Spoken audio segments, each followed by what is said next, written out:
dua dari hakim MK itu selalu memberikan komentar terhadap bukti-bukti yang tidak bagus untuk Prabowo.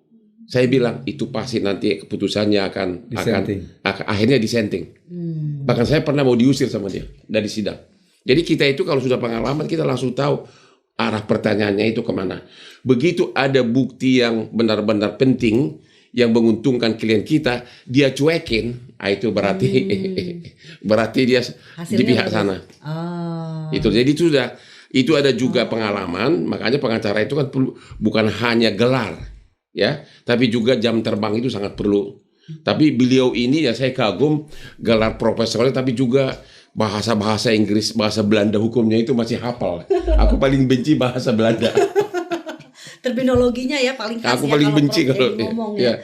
Jadi kalau yang namanya down gitu ya, itu hujatan publik segala macam udah kebal ya. Udah kebal itu, ya. Tapi ya saya itu kalau down kalau betapa klien itu sudah percaya sama kita.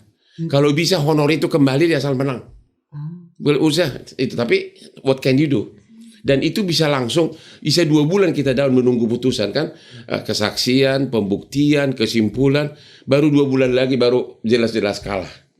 Makanya saya gara-gara itulah kok bisa jadi berenang. Karena dengan berenang pagi itu sambil merenung kekalahan. Jadi saya sekarang hampir tiap pagi jam 4 berenang di rumah. Tiap hari.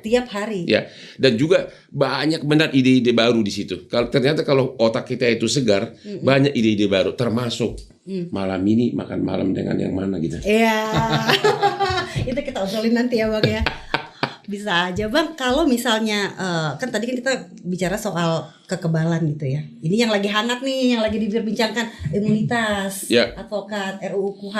Kalau sejauh ini pakai KUHP yang ada, ini hak pendampingan hukumnya kayak gimana sih untuk warga? Ya, ini 2 hal yang berbeda, imunitas atau hak mendampingi. Imunitas kan tindakan dari seorang pengacara dalam rangka membela kliennya.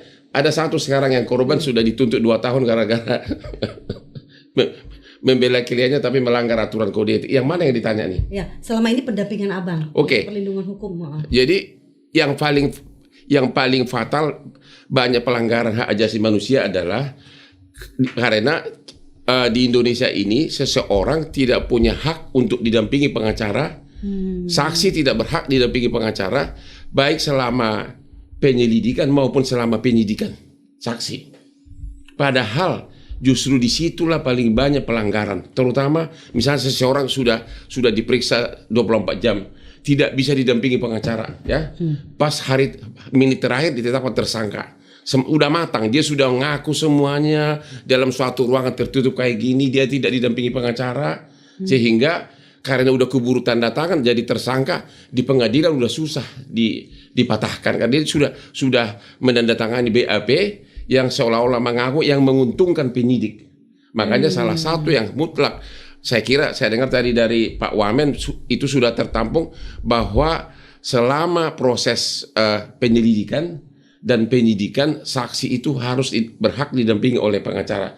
Pengertian berhak itu juga harus benar-benar, jangan seperti yang kita lihat waktu Pak Jokowi didampingi pengacara. Pengacaranya dikasih di belakang punggung, kayak tukang pengamen ditaruh di belakang. Benar-benar hak dari pengacara itu nggak ada. Pengertian berhak itu adalah setiap waktu apapun pertanyaan dari penyidik itu dan jawabannya, si terperiksa itu berhak konsultasi dan berdiskusi dengan kliennya, dengan pengacaranya. Tanggapannya silakan Prof. Edi.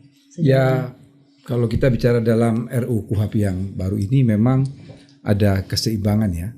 Jadi kita tahu memang kita bicara soal KUHP dimanapun di muka bumi ini, yang namanya Kitab Undang-Undang Hukum Acara Pidana itu adalah Ius Punendi. Ius Punendi itu adalah hak negara untuk memproses, menuntut, menghukum sampai melaksanakan pidana. Tetapi kita harus juga memberikan perlindungan terhadap hak asasi manusia. Karena filosofis hukum acara pidana itu bukan untuk memproses seorang pelaku tindak pidana, tetapi untuk mencegah kesewenang-wenangan aparat. Itu adalah filosofis hukum acara pidana. Oleh karena itu memang dalam batas-batas yang ditentukan oleh undang-undang, aparat berhak untuk bertindak. Tetapi ukurannya jelas. Di dalam RUU KUHP ini memang kita mengedepankan fungsi advokat. yang di dalam Undang-Undang Nomor 8 Tahun 81 atau KUHP yang existing itu tidak menjadi fokus.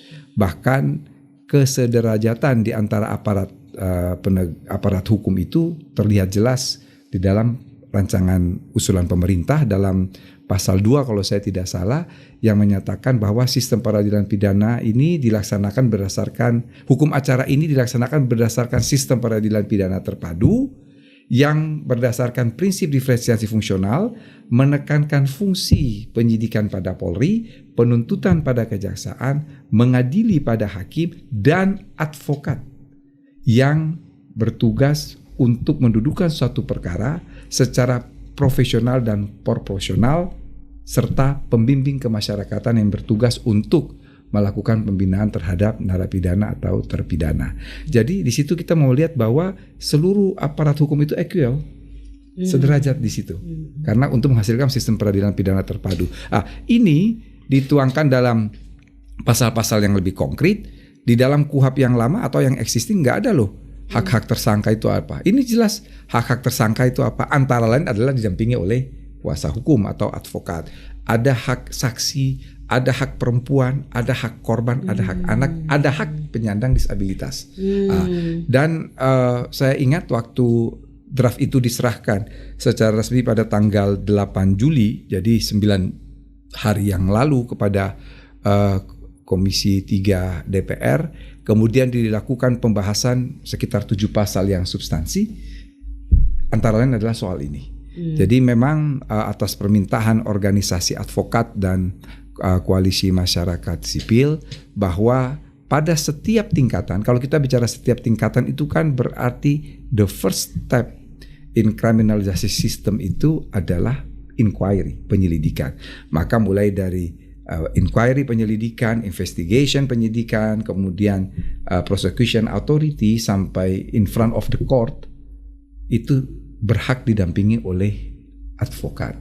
Dan tidak hanya didampingi, di dalam usulan DPR waktu itu dan kami pemerintah setuju, tidak hanya mendampingi, berhak mengajukan keberatan, dan keberatan itu dilampirkan dalam berita acara. Jadi kurang apa lagi?